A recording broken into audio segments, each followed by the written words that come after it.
Sa ngalan ng Ama at ng Anak at ng Espiritu Santo. Amen. Ang pagpapala ng ating Panginoon Jesucristo, ang pag-ibig ng Diyos Ama at ang pakikipagkaisa ng Espiritu Santo nawa ay sumainyong lahat. At sumainyo rin. Mga kapatid, ihanda natin ang ating sarili ngayon sa pagdiriwang ng banal na misa. Ating balikan ang ating mga nagagawang kasalanan sa araw-araw, mga pagkukulang at mga kahinaan. At ito ay ating ihingi ng kapatawaran sa ating mapagmahal at maawaing Diyos. Inaamin ko sa makapangyarihang Diyos at sa inyo mga kapatid, na lubha ako nagkasala sa isip, sa salita at sa gawa, at sa aking pagkukulang. Kaya isinasamo ko sa mahal na Birheng Maria, sa lahat ng mga anghel at mga banal, at sa inyo mga kapatid, na ako'y ipanalangin sa Panginoong ating Diyos. Kaawaan tayo ng ating makapangyarihang Diyos, patawarin tayo sa ating mga kasalanan at patnubayan tayo sa buhay na walang hanggan. Amen.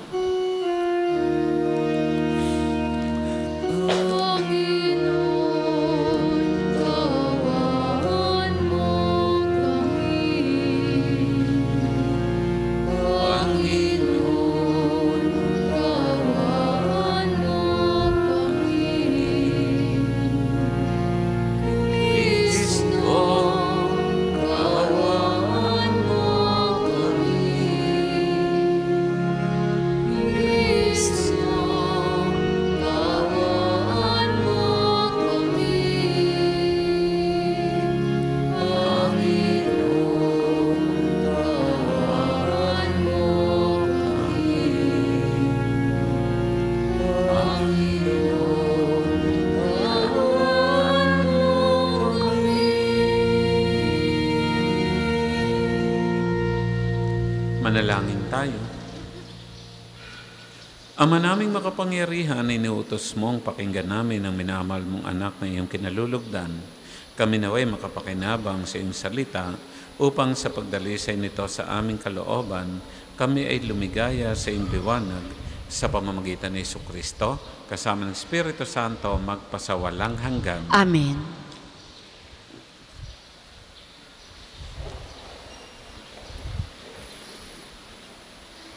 Pagbasa mula sa aklat ni Propeta Isaías. Mga pinuno ng Sidoma, pakinggan ninyo ang sinasabi ng Panginoon. Mga mamamayan ng Gomora, pakinggan ninyo ang aral ng ating Diyos. Magpakabuti na kayo, magbalik loob sa akin. Talikdan na ninyo ang masasamang gawain. Tumigil na kayo ng paggawa ng masama, pag-aralan ninyong gumawa ng mabuti. Pairali ng katarungan, itigil ang pang-aapi, tulungan ang mga ulila, ipagtanggol ang mga balo. Hali kayo at magliwanagan tayo.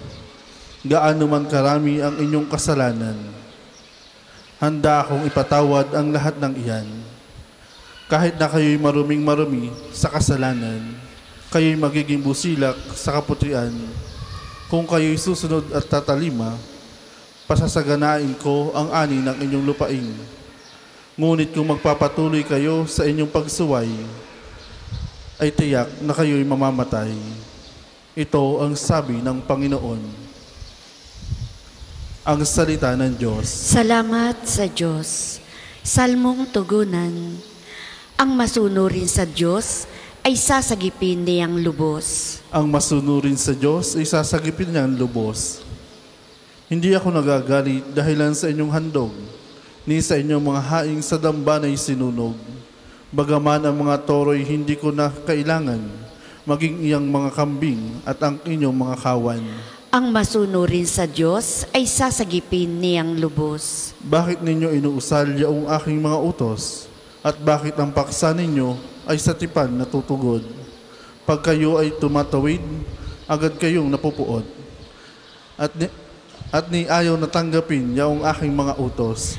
Ang masunurin sa Diyos ay sasagipin niyang lubos. Kahit ito ay ginagawa, hindi kayo alumana. Kaya naman nakakala ko ako'y mag-isa. Ngunit ngayon panahon ng kayo'y aking pagwikaan upang inyong maunawa ang ginawang kamalian. Ang parangal na nais ko na sa aking ihahain ay handog ng pasalamat, pagpupuring walang maliw. Akin namang ililigtas ang lahat na masunurin. Ang masunurin sa Diyos ay sasagipin niyang lubos. Magsitayo po ang lahat.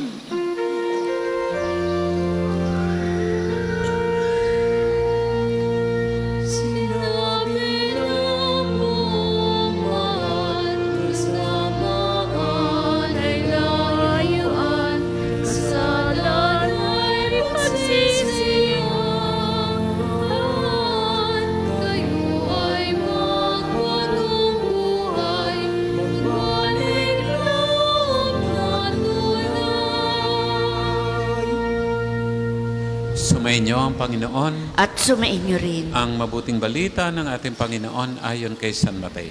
Papuri sa iyo, Panginoon. Noong panahong yon, sinabi ni Jesus sa mga tao at sa kanyang mga alagad, ang mga iskriba at ang mga pariseyong kinikilalang tagapagpaliwanag ng kautusan ni Moises.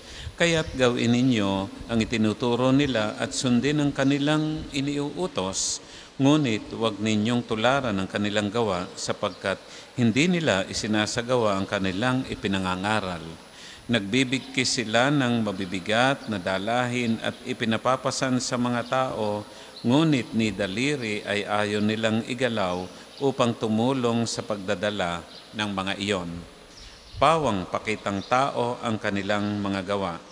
Nilalaparan nila ang kanilang mga pilaterya at hinahabaan ang palawit sa laylayan ng kanilang mga damit.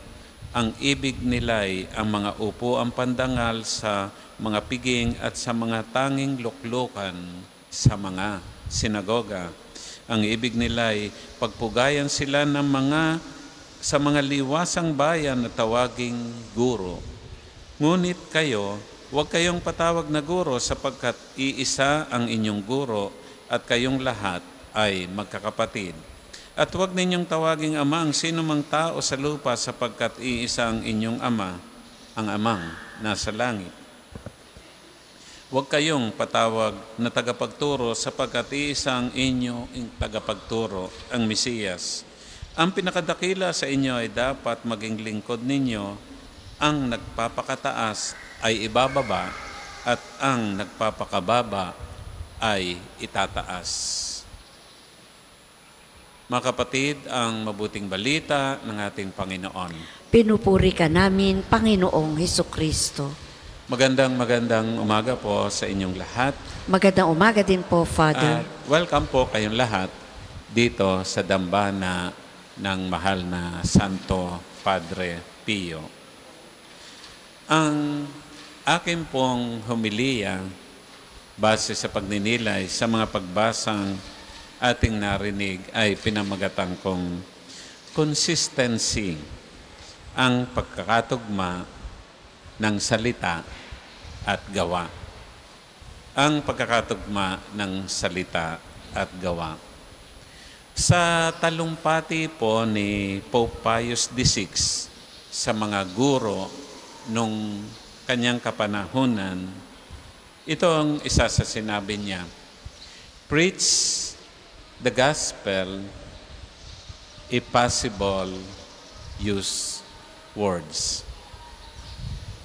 Ipahayag ang mabuting balita at kung maaari ay gumamit ng salita. Ito ay mula sa sinabi ni Saint Francis of Assisi noong ika-12 siglo, 12th century. Sabi nga, this praise is likely a modern paraphrase of Francis' approach to evangelism, which emphasized living out the gospel through actions and examples rather than just verbal proclamation. Mga kapatid, sa narinig nating mga pagbasa, ang batayang usapin sa Ebanghelyo ay ang usapin ng pagiging mapagkunwari. Ano ba ang pagiging mapagkunwari? Pagbabalat kayo, ika nga. Ang pagkukunwari ay ang pagkilos ng pagtanggap ng may mga bertud o virtues, prinsipyong moral o mga pagpapahalaga na hindi taglay ng isang tao. Ito'y tungkol sa pagkakaiba sa pagitan ng sinasabi ng isang tao at kung ano ang kanilang ginagawa o sa pagitan ng kanilang itsura o panlabas na gawi at kanilang tunay na panloob na katauhan. Ang tawag nga dito ay inconsistency. Walang pagkakatugma ang kanilang sinasabi kumpara sa kanilang ginagawa. Ano ang pagkukunwari? Ang pagkukunwari ay maaaring magpakita ng iba't ibang paraan tulad ng mga sumusunod. Una, ang kawalan ng sinseridad. Nagsasabi ng isang bagay ngunit gumagawa ng iba, madalas pang linlangin o minamanipula ang ibang. Pangalawa, yung dobleng pamantayan, paglalapat ng iba't ibang pamantayang moral sa sarili kumpara sa iba. At minsan, yung tinatawag nating maling pagkukunwari, ang pagpapakita ng sarili bilang isang bagay na hindi, kadalasan upang makakuha ng pag-aproba o paghanga. At panghuli, kunwari ay para bang palagi ang tama ang sinasabi niya at itinatama ang iba. Sa English, tinatawag itong moralizing. No?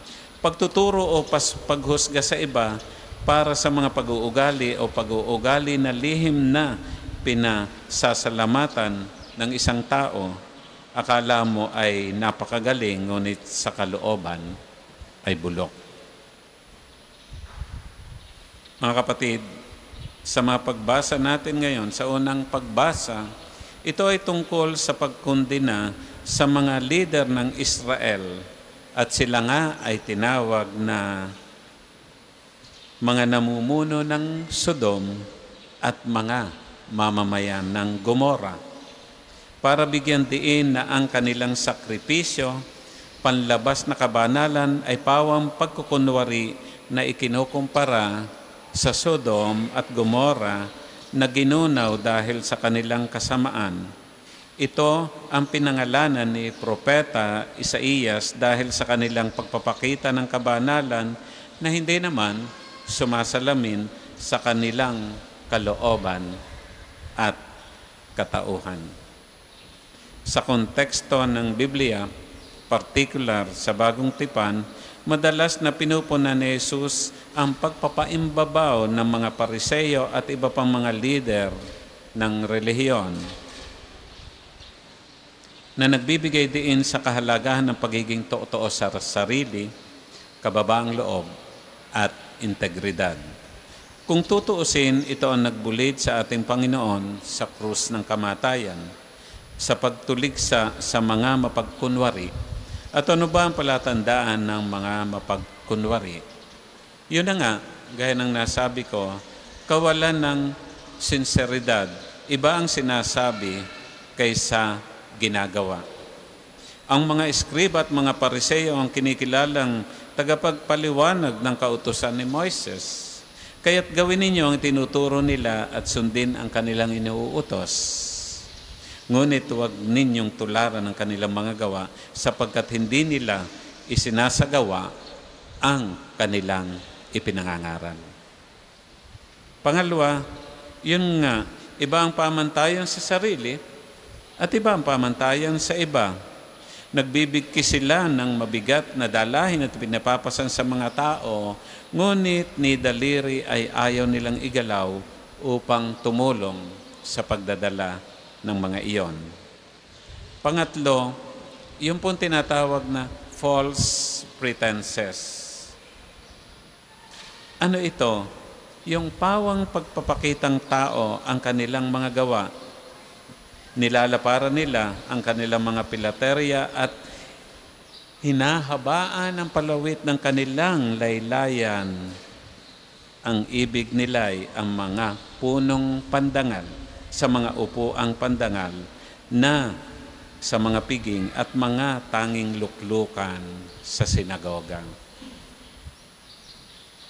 Mga kapatid, minsan kapag naririnig natin at kilala natin ang mga taong ganito, ang ating sinasabi, look who is talking. No? Mga kapatid, paano natin ito may apply sa kasulukuyang panahon?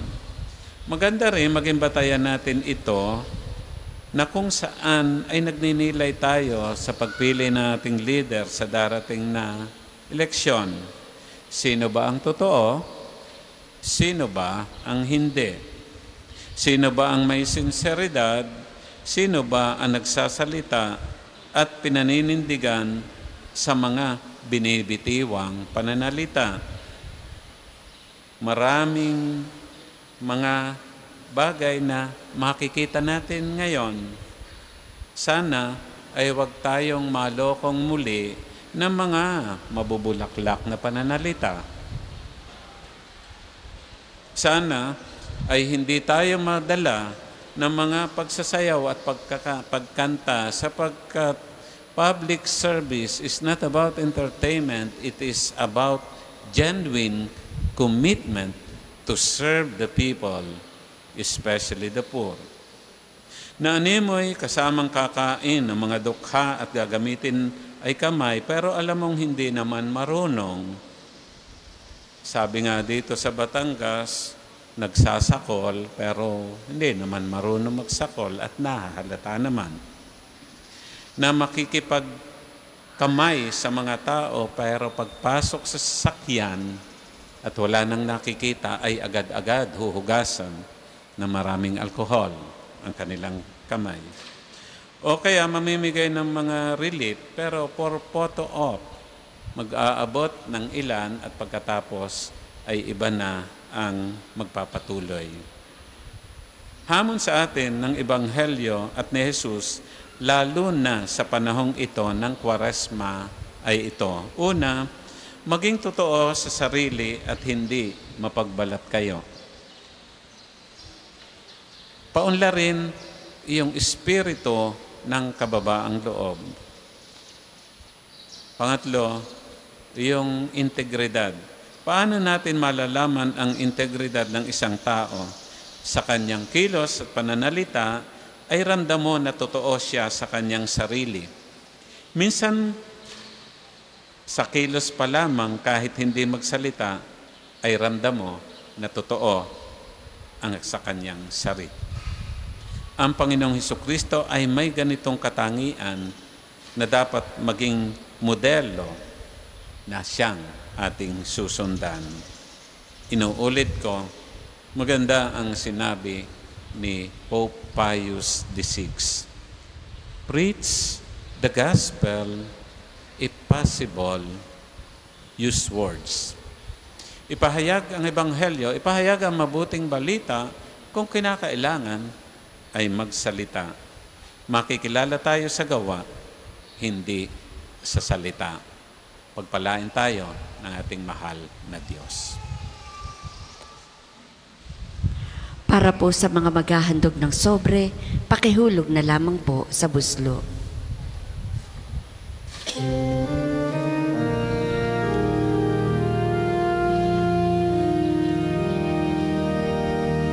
Sa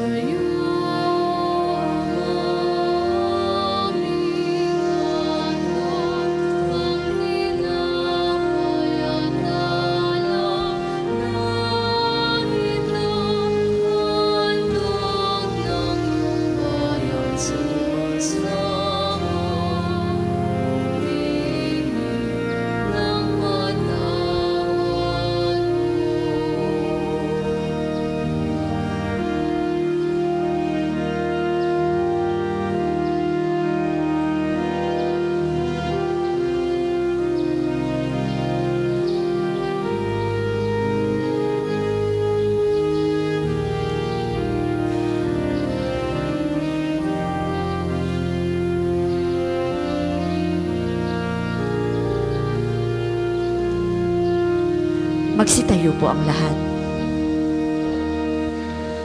Manalangin tayo, mga kapatid, upang itong ating mga handog ay kalugdan ng ating mapagmahal na Diyos. Tanggapin nawa ng Panginoon itong paghahain sa iyong mga kamay, sa kapurihan niya at karangalan sa ating kapakinabangan at sa buong sambayanan niyang banal. Ama naming lumikha, ang paghahain ito ay magdulot nawa ng kapatawaran ng aming mga kasalanan at magpabanal sa aming buong katauhan para sa pagdiriwang ng Pasko ng pagkabuhay sa pamamagitan ni Jesucristo kasama ng Espiritu Santo, magpasawalang hanggan. Amen. Sumainyo ang Panginoon. At sumainyo rin. Itaas sa Diyos ang inyong puso at diwa. Tinaas na namin sa Panginoon. Pasalamatan natin ang Panginoong ating Diyos. Marapat na siya ay Ama pasalamatan. naming makapangyarihan, tunay nga marapat na ikaw ay aming pasalamatan sa pamamagitan ni Jesucristo ang aming Panginoon.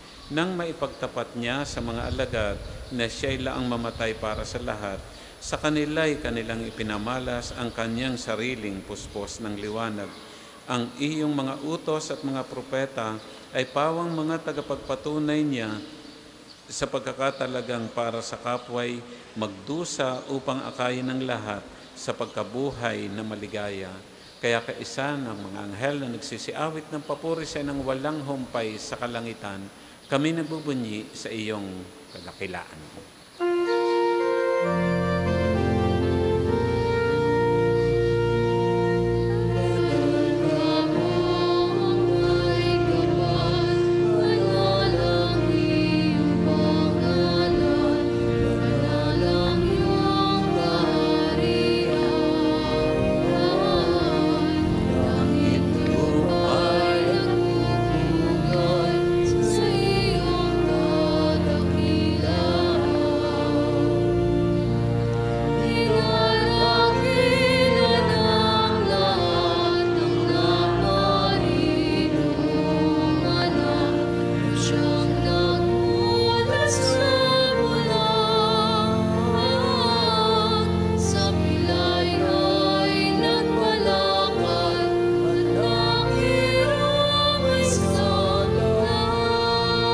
Kung hindi po kayang lumuhod ay manatili pong nakatayo ng may paggalang.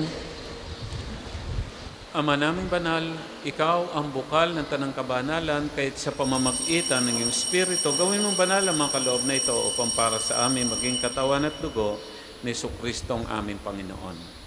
Bago niya pinagtiis ang kusang loob na maging handog, hinawakan niya ang tinapay, pinasalamatan kanya.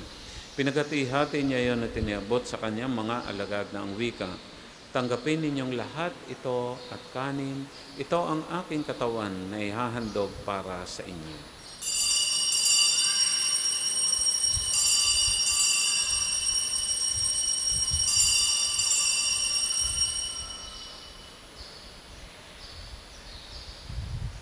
Gayun din naman na matapos ang hapunan, hinawakan niyang kalis, muli kanyang pinasalamatan, iniabot niya ang kalis sa kanyang mga alagad ng wika. Tanggapin ninyong lahat ito at inumin. Ito ang kalis na aking dugo ng bago at walang hanggang tipan.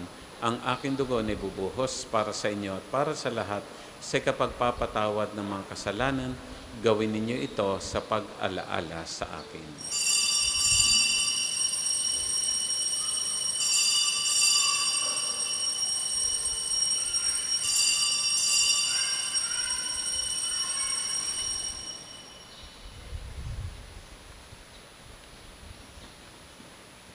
Ipagbunyi natin ang misteryo ng ating pananampalataya. Si Kristo'y namatay, si Kristo'y nabuhay, si Kristo'y babalik sa wakas ng panahon. Ang mga ginagawa namin ngayon, ang pag-alaala sa pagkamatay at muling pagkabuhay ng iyong anak. Kaya't iniaalay namin sa iyo itong tinapay nagbibigay buhay, itong kalis na nagkakaloob ng kaligtasan. Kami nagpapasalamat dahil kami minarapat na tumayo sa harap mo para maglingkod sa iyo.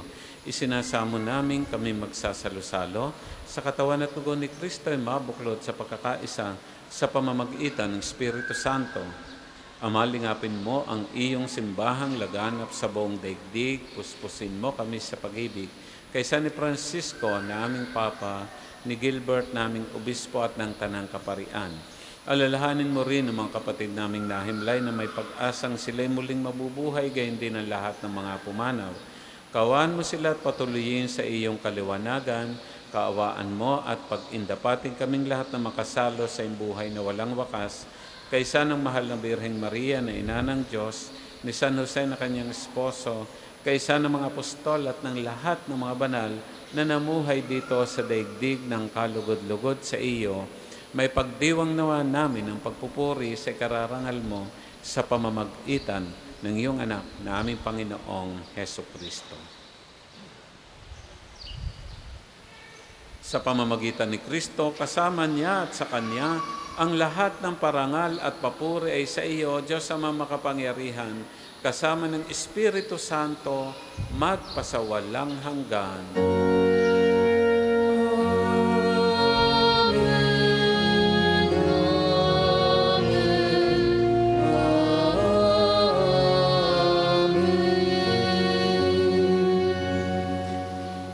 Mga kapatid, sa tagubili na nakagagaling na utos sa turo ni Jesus na poon natin at Diyos, buong lugod nating awitin.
Hinihiling namin kami iadya sa lahat ng masama, pagkalooban ng kapayapaan araw-araw, iligtas sa kasalanan, at ilayo sa lahat ng kapahamakan, samantalang aming pinananabikan ng dakilang araw ng pagpapahayag ng tagapagligtas naming si Heso Kristo.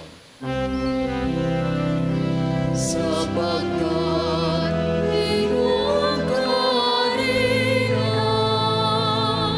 at ang kapangyarihan at ang kapulian magpakailanman. Amen. Panginoon Heso Kristo, sinabi mo sa mga apostol, kapayapaan ang iniiwan ko sa inyo, ang aking kapayapaan binibigay sa inyo. Tunghayan mo ang aming pananampalataya at huwag ang aming mga pagkakasala at kahinaan. Pagkalooban mo kami ng kapayapaan at pagkakaisa ayon sa iyong kalooban, kasama ng Espiritu Santo, magpasawalang hanggan. Amen. Ang kapayapaan ng Panginoon ay laging sumainyo. At sumainyo rin. Mga kapatid, tayo po ngayon magbigayan ng kapayapaan sa bawat isa. Peace po.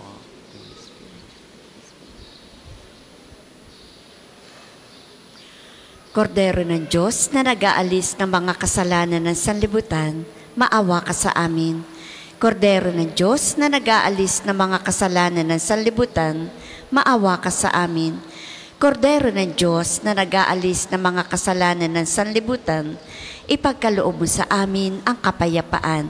Kung hindi po kayang lumuhod, ay manatili pong nakatayo ng may paggalang.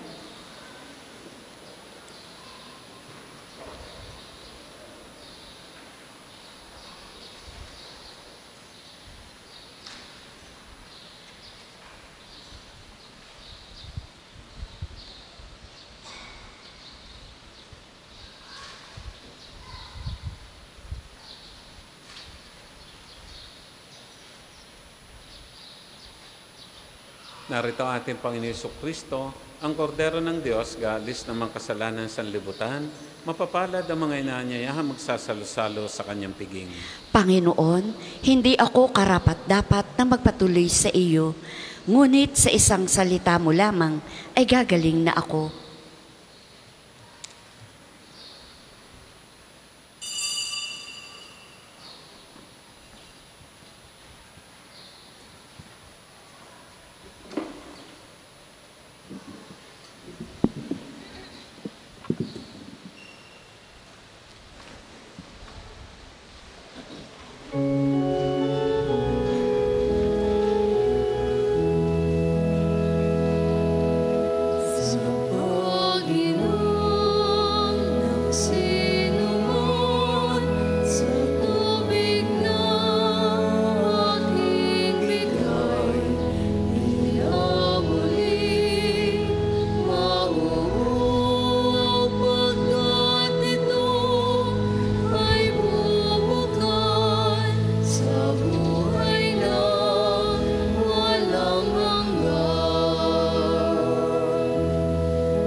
Ang isasagawa pong second collection ay ginagamit para sa patuloy na pagpapaunlad ng parokya at pambansang dambana ni Santo Padre Pio at para sa mga pangangailangan ng matatanda at may sakit na mga pari ng Archdiocese ng Lipa. Salamat po sa inyong handog.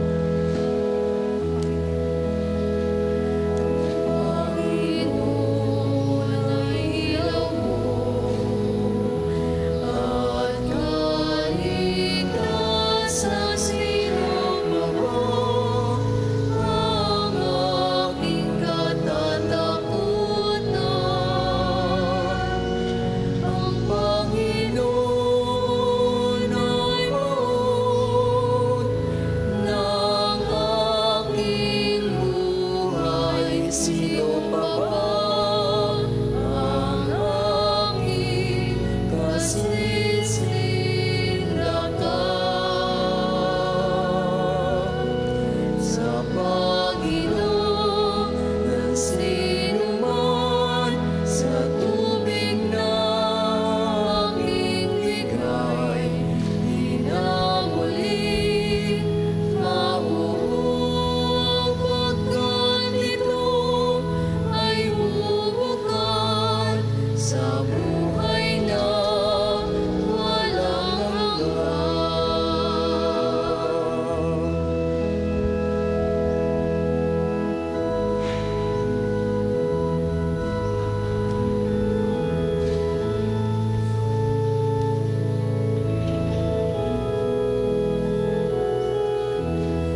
Magsitayo po ang lahat.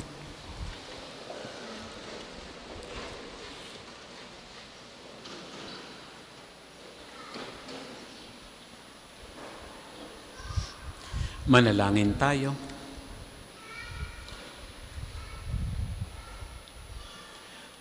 Ama namin mapagmahal, kaming pinapakinabang mo sa dakilang pagliliwanag sa bagong anyo ng iyong anak ay tumatanaw ng utang na loob sa iyo sapagkat kahit ngayon pa man sa lupang ibabaw, pinapagsalo mo na kami sa karigtan ng kalangitan sa pamamagitan ni Jesucristo kasama ng Espiritu Santo magpasawalang hanggan.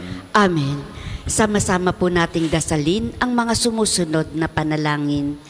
Panalangin ng pagtitiwala kay Santo Padre Pio, tayo pong lahat. Padre Pio, taga Petralcina, mongheng banal, pintakasing santo ng milenyo kasalukuyan, gabay namin sa pagtahak sa landasing makalangit, takbuhan sa pangangailangan, huwaran ng pagtitiis. Sa iyo namin inilalapit aming mga kagipitan. Sa iyo po ibinibilin kalusugan at kabuhayan.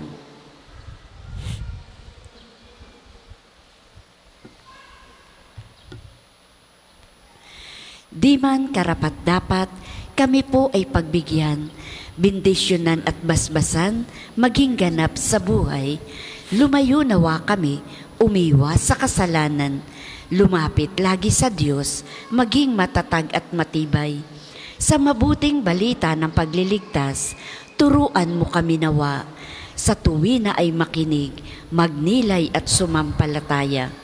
Amin pong pakiusap itong mga kahilingan. Puso ay nagsisisi, nagtitikang taimtiman. Di na muling magkasala, sunod lagi sa Diyos Amang, kaisa ng Espiritu at ni Jesus na tagapamagitan. Amen. Panalangin para sa pagkakamit ng indulhensya plenarya ngayong taon ng Hubileo. Sumasampalataya ako sa Diyos Amang makapangyarihan sa lahat, na may gawa ng langit at lupa. Sumasampalataya ako kay Jesucristo, iisang anak ng Diyos, Panginoon nating lahat. Nagkatawang tao siya lalang ng Espiritu Santo, ipinanganak ni Santa Mariang Berhen, pinagpakasakit ni Poncio Pilato, ipinako sa krus na matay inilibing, nanaog sa kinaroroonan ng mga yumao, nang may ikatlong araw na buhay na maguli, umakyat sa langit, naluklok sa kanan ng Diyos Amang makapangyarihan sa lahat. Doon magmumula paririto at hukom sa nangabubuhay at nangamatay na tao. Sumasampalataya naman ako sa Diyos Espiritu Santo, sa banal na simbahang Katolika, sa kasamahan ng mga banal, sa kapatawaran ng mga kasalanan, sa pagkabuhay na mag-uli ng nangamatay na tao, at sa buhay na walang hanggan. Amen. Ama namin, sumasalangit ka, sambahin ang ngalan mo, mapasa amin ang kaharian mo, sundin ang loob mo dito sa lupa para nang sa langit. Bigyan mo kami ngayon ng aming kakanin sa araw-araw, at patawarin mo kami sa aming mga sala, para nang pagpapatawad namin sa nagkakasala sa amin.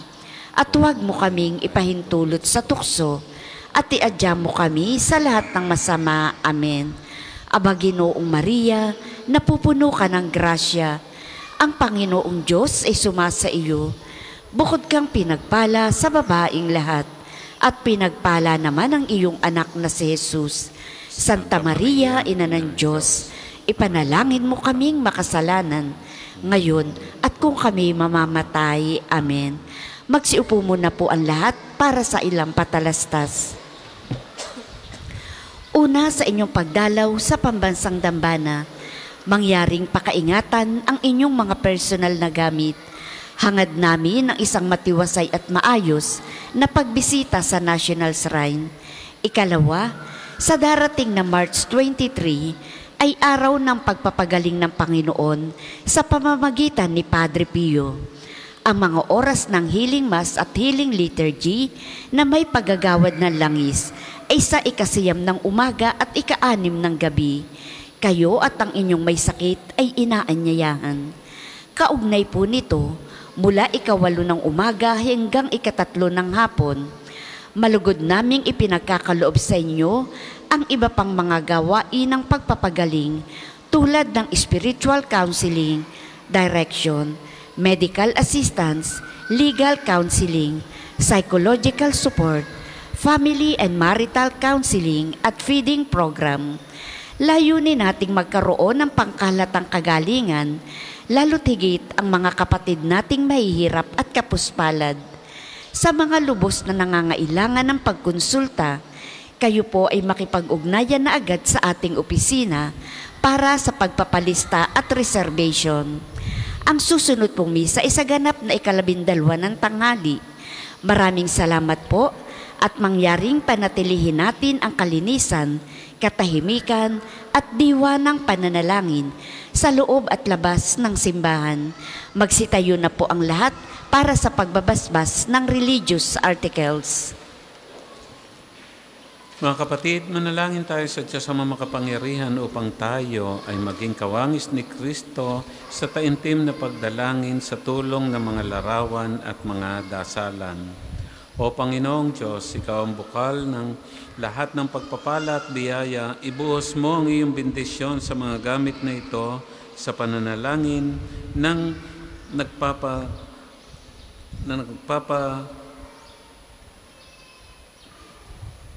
nagpapaalaala ng iyong kabutihan, kabanalan at pagmamahal sa amin upang ang lahat ng dumulog at magdasal gamit ang mga ito ay magtamo ng iyong biyaya.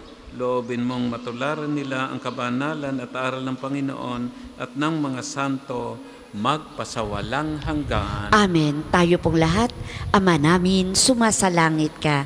Sambahin ang ngalan mo. Mapasa amin ang kaharian mo. Sundin ang loob mo dito sa lupa para nang sa langit.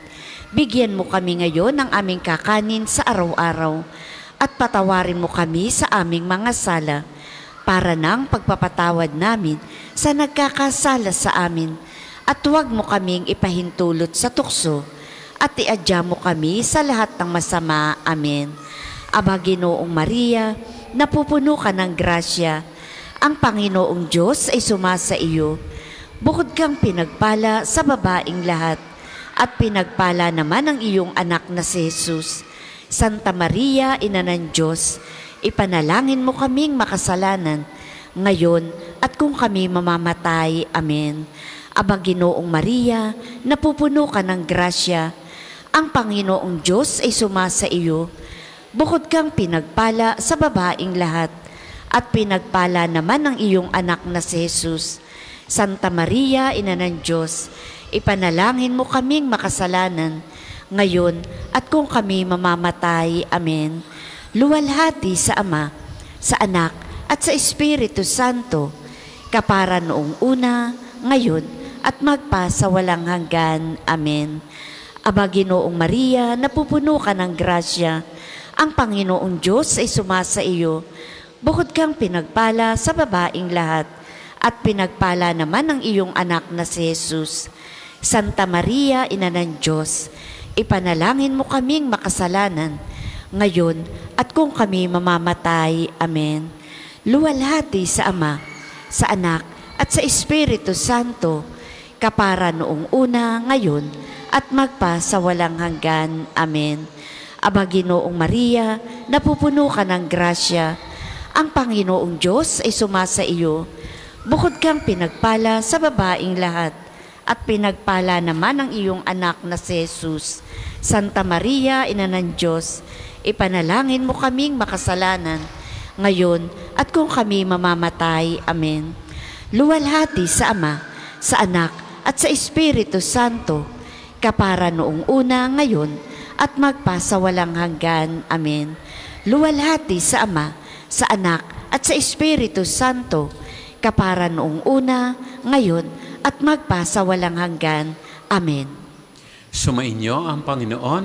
At sumainyo rin. At naway pagpalain kayo natin mapagmahal na Diyos, Ama, Anak, at Espiritu Santo. Amen. Ang ating pong misa ay atin ang naialay, humayo tayong taglay ang pag-ibig ni Kristo. Salamat sa Diyos.